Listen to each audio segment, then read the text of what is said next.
Doug and Andrew MacIver are the stars of Bargain Brothers, a reality TV series that provides an irreverent but honest look at their used car operation Ride Time, and how they're on a mission to change the public's opinion of used car salespeople through transparent, honest, and generally awesome customer service.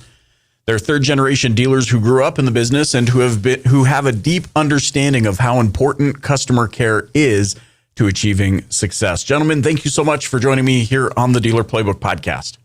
Thanks for having us. Thank you. So I've always kind of kept an eye on the two of you from man, you know, if they're onto something here because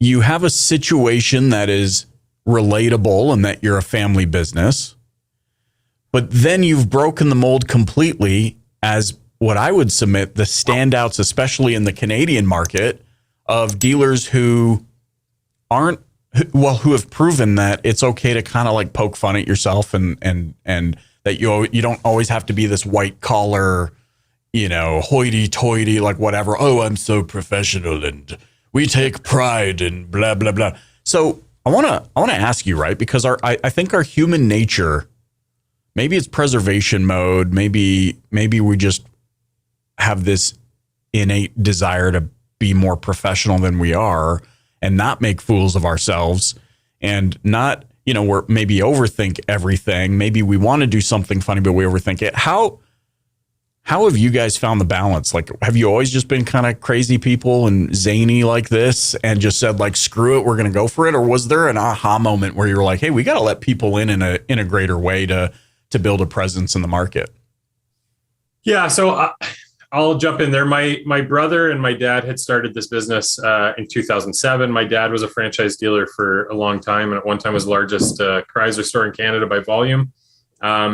When the stores had all closed and my brother and him had started this business, it was the two of them. I'd come back from playing pro hockey in 2010, 2011, and our dad within a year had passed away.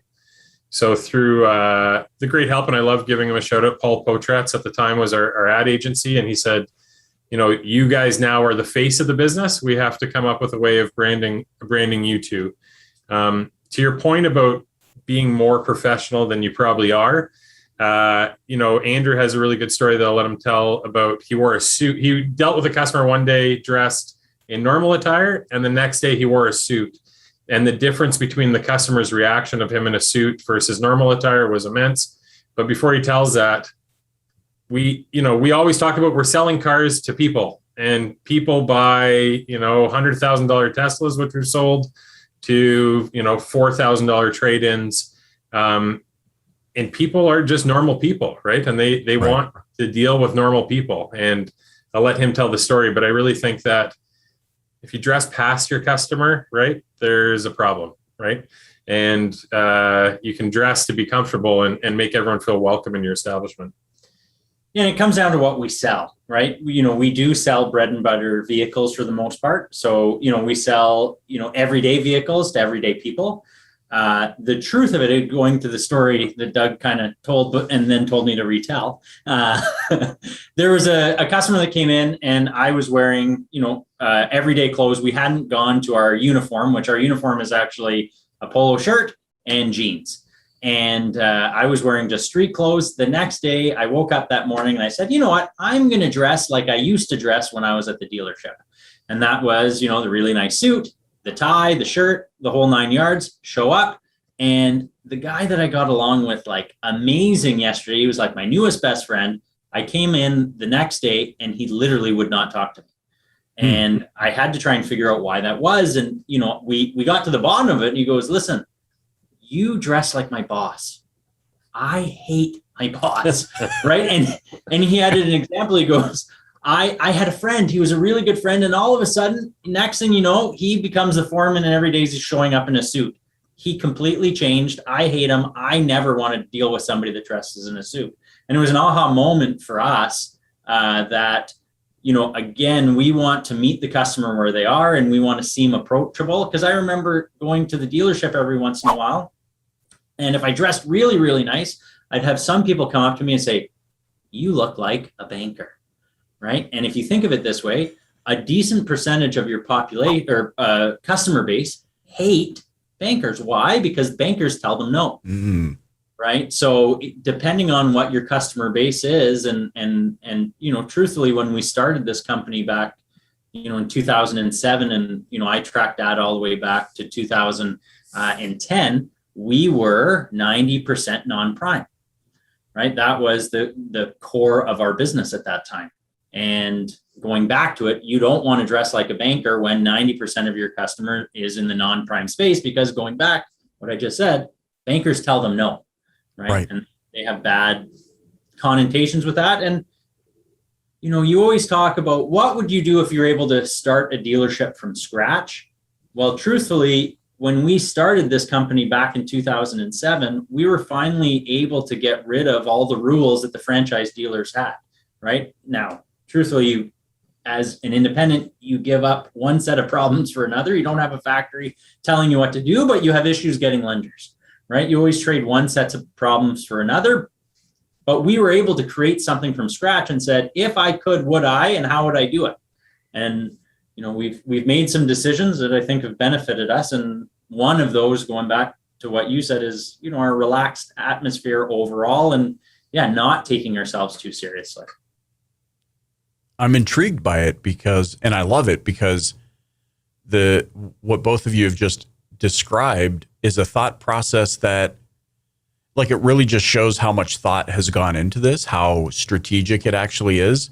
Most people, I think of, my early days in the industry where I was like suit up because that was all the dude, Jim Alpha Doug Ziegler here and blah, blah, and they were all wearing suits and, all these sorts of things. And you think, well, that's the way it has to be. And you go to some sort of whatever leadership seminar and they're like, the first thing they look at is your shoes and how shiny are you, and all that kind of stuff, like kind of this old school, you must be clean shaven.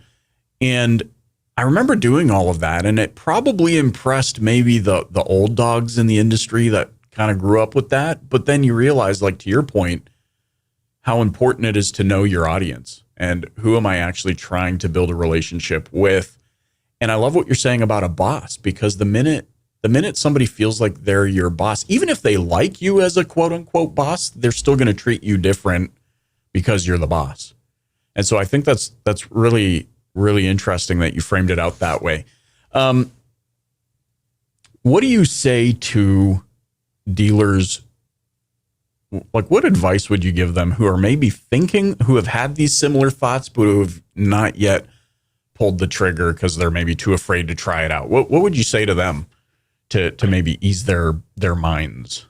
Yeah, one thing we talk about all the time is consolidation in our industry, right? As and it's across all verticals, but as everyone keeps getting bigger, right, the small guys disappear. And once all the small guys are gone, the medium guys will be the small guys, right? That's something we always talk about, that if we're not growing, we're actually dying. At some point, right, you're going to have to make a decision to differentiate yourself and allow yourself to grab the consumer's attention in the market, or you will be gone, right? And it doesn't necessarily mean you have to wear a dress, because we do talk about, we've done some really wacky commercials, and we totally understand if we had a brand behind us, a Ford logo on our building, or a Stellantis or whatever, right? Right. They would tell us that, that's just not appropriate, right? You can't be going out and doing a dress, but you have to get your personality out there, because people do buy from people, and people, we're luckily to be in a group with you with Glenn Lundy and the 800% Club. You have to be willing to be that place that people want to go and deal with, right? And your personality is the easiest way to connect with those people. And just being a modern, relevant store, right? Mm-hmm. Which is, people want to follow those stories. That's where I was going with Glenn Lundy. He built a business on every week sharing those wins and losses, right? People want to support people, but they can't support you really if they don't know you, right? So I guess that's my advice to the dealers. Yeah, I love that. This is an appropriate time. We have to look at this. I'm going to share my screen. We have to watch, for those that are listening audio only, we're about to watch one of the Bargain Brothers commercials. You're going to hear it. And I think we need to frame this up. You guys actually shared this with me earlier today, and I've watched it probably 7 times. I'm not going to lie, because I think it's hilarious, but it is a testament of, you know, what you're talking about. And so I guess I want to watch this, or you guys can listen to it. And then I want to maybe just dissect your process a little bit. Like, what does this actually look like? Because it looks like there's there's obviously some measure of storyboarding, or like you're up to something. So I think this would be really cool to dissect this. In Manitoba, we believe in conservative prices. And at Ride Time, our approvals could not be more liberal. Our NDP approach will not only get you the vehicle you want, but the payments you deserve. So save the green, throw a party, and find your next vehicle at Ride Time, located at 87 Oak Point Highway in Winnipeg, Manitoba. Now please don't block us on Facebook. Give us a like instead for our bad puns and political humor. That's all you needed, right? Yep. All right, let's get out of here. You think anyone knows we're not wearing pants? I hope not.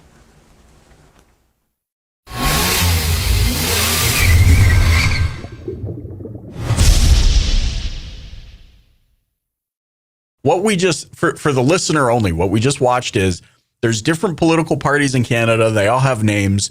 The Brothers of Bargains took advantage of the names to implement into their script and really share their why buy value proposition with the market. And it's so brilliantly done. But then the last piece is kind of the behind the scenes. You can hear the bell ring, like the, all right, cut, kind of bell. And then they're like, sweet, does he get everything you need? And you see the green screen behind them, and then they walk off. And as they're walking off, you see that they're just in their boxer shorts, wearing nice suit jackets and boxer shorts. How long does it take to put something like that together? Well, I mean, I'll let Andrew, that was actually Andrew's idea. We do have, and this kind of wraps into everything we're talking about. We finally, after years and years of discussing it, we hired a full-time in-house videographer. He's very, very talented, script writing. But this is an idea that Andrew had that basically went to him. He wrote out the script and, came up with the idea for some of the visuals and what we did. But yeah, I will give this 100% credit to my dad. The truth is, way back when, my dad was, he was very cutting edge on the marketing that he would do. And he always had the idea of doing something like this. And I can remember being in the dealership, him talking about the political ad that he wanted to do. And it was, liberal. And this was before we had the Green Party, but he talked about liberal approvals, conservative prices, and no down payment, NDP, which is another political party in Canada. So that was his idea. But we had an election coming up, and we wanted to we've done TV ads. And the interesting part about TV ads, everything has to go through Telecaster. For those aren't familiar, in Canada, if you said today that I wanted to do an ad for something that was going to happen tomorrow, well, you would have to figure it out 14 days minimum in the past to then have it, because there's this approval process that has to go through in Canada. So the power of digital marketing is I could get an idea today. As long as it takes me to film it, that's how long it would take me to get it up. So we knew we had the federal election coming up. We wanted to do something topical. And part of our success that we've figured out is visually appealing ads perform better. So we had to figure out something that was visually appealing or something that would catch people off guard. And as we were storyboarding it out, what could we do? Well, what if we're not wearing pants? So, there are elements that we have been able to take from our previous TV commercials or videos that we've made. And we have a formula that we know in the past that's worked. We just have to, find a way to jig it around to make it work for us. the one thing I just want to throw out that was interesting about this is I tried running it as an ad on Facebook. Denied. Can't run political ads. Okay. And then, okay, well, it's not a political ad, right? Because we had it done like almost 5-6 days before the election, and we wanted to run it as an ad. We're going to review it. So they review it. 48 hours later, nope, you can't run political ads. you have to register. I had to go, anyways, I go through this entire process to be able to buy political ads. So I had to give, my license, I had to do, I think, a video selfie. That took like 4 or 5 days. I got approved to run political ads. And there's like a disclaimer, and it said this ad's been bought by the whatever party, right? Right. So I got approved the morning after the election finally to start buying political ads. And there would be like this disclaimer that this ad's been approved and purchased by Ride Time. It was so stupid, but there's just an interesting aside to it. I love the agility, right? So you were talking about your dad. Are you saying kind of the agility to move like that stemmed from him? Was that part of even when you guys were in the franchise business? He was always coming up with wild and crazy ideas, right, for different stuff that he was allowed to, or that he wanted to do. And the interesting part, he had a Chrysler store, and he was able to advertise a certain way with his Chrysler store. When he acquired his Volkswagen store in Toronto, he tried to advertise the same way. Well, Volkswagen came down on him like really, really hard, because they said, that's not how we do business. And those are the constraints that he always, and I'll back everything up. One story that always stands out in my mind, he was the number one dealer in Canada at the time, right? By volume, biggest store in Canada. And I remember there was a buy here, pay here lot out of a trailer in the front of where we used to go to movies. At a strip mall. And we're going to this place to go to a movie, and he looks at me and he looks at this dirt lot, basically, and said, that's the dream. And I was so caught off guard at the moment, because here's his beautiful dealership he has. He went through a remodel. He had a restaurant inside the dealership. He was one of the first people to do that. And I, as a younger kid, I couldn't figure it out. I couldn't figure out why he would give it all up, right? If you think of it that way, to then own this buy here, pay here lot. And the truth was, he always felt very, very constrained by the factory, right? They always made up all these rules that dictated how he had to run his own business, and he hated it. And so some of the ideas that he came up with, right? And I told this story at his funeral.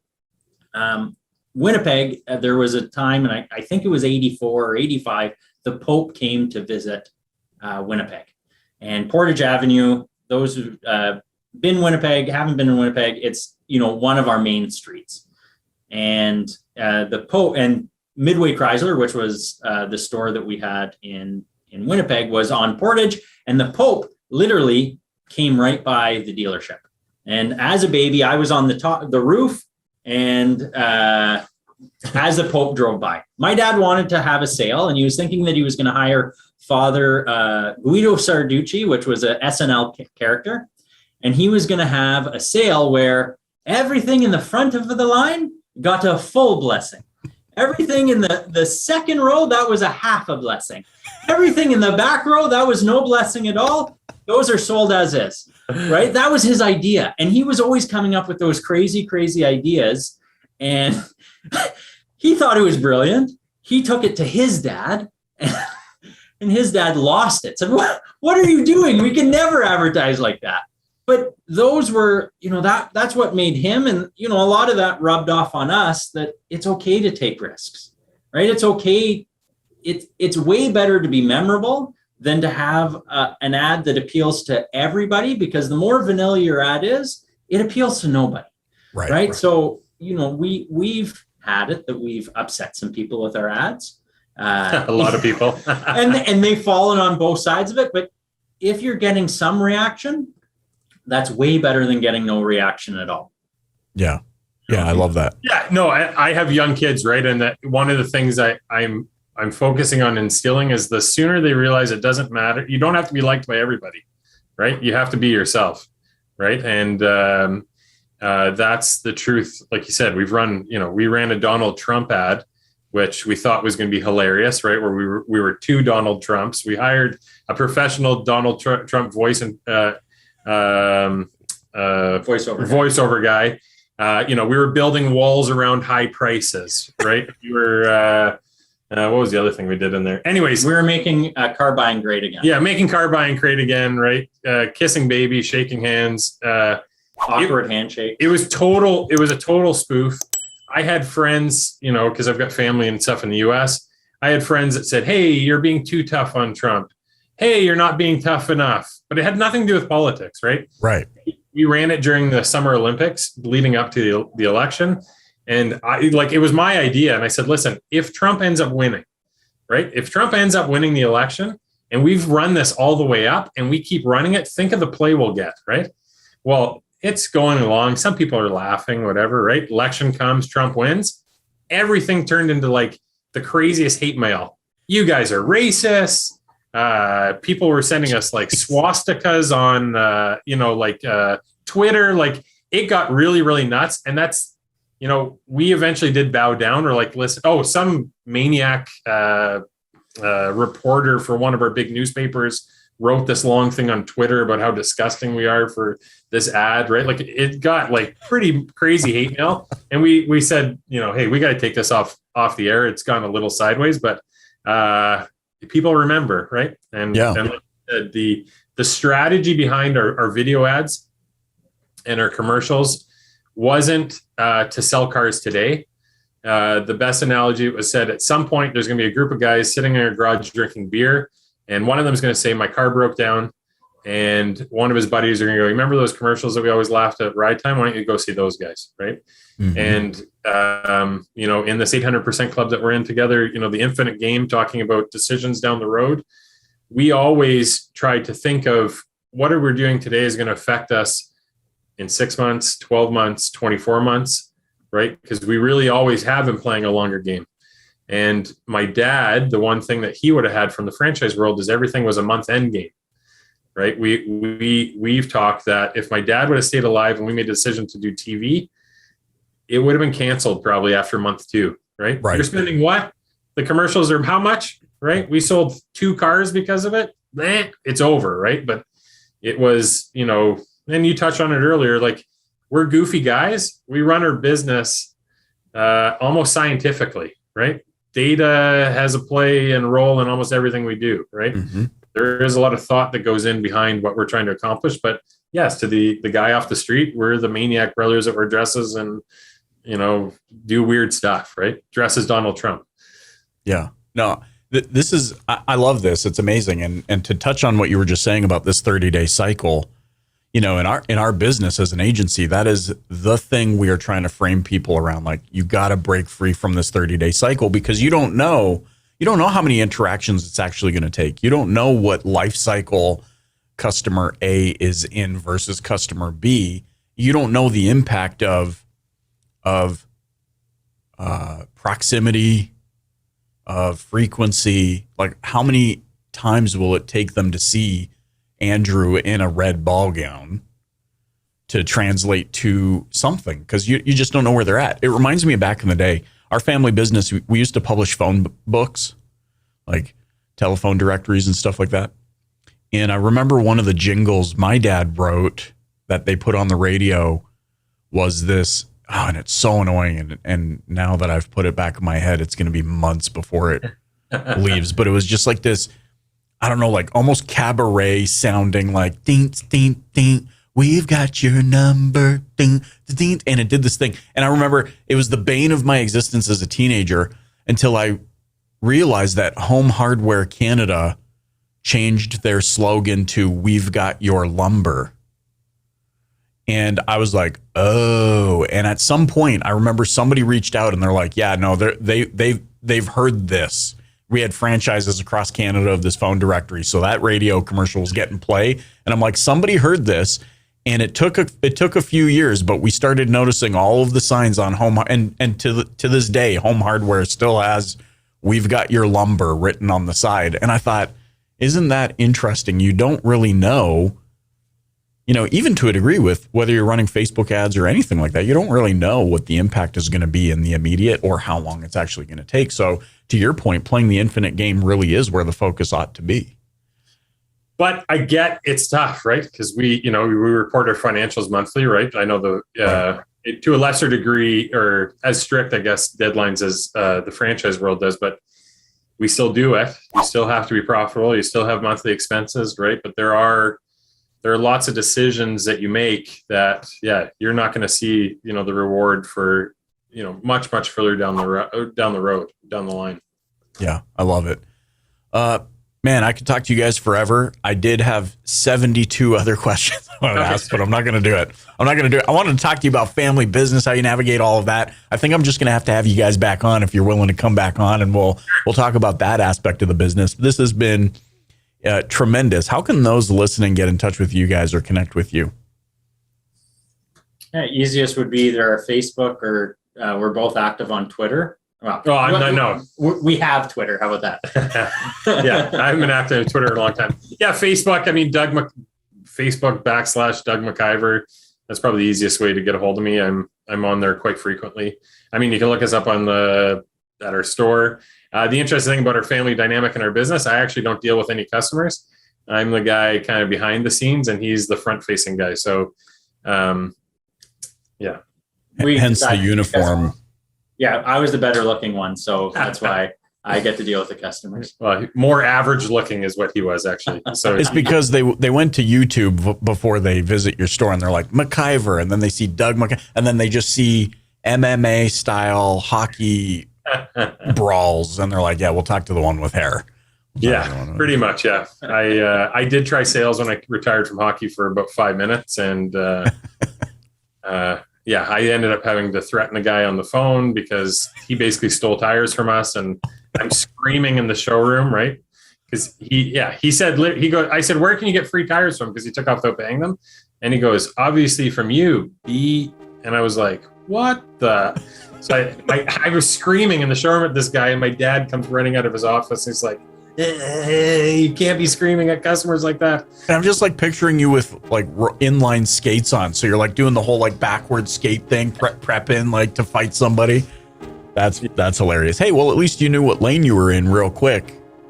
Yeah, I was too aggressive. I could do it now. I'm used to dealing with people, but yeah, coming out of hockey and being aggressive and getting into sales and, not bowing down, but obviously you're trying to take care of the customer's needs, and some of them are a little crazy, and It just wasn't good for me.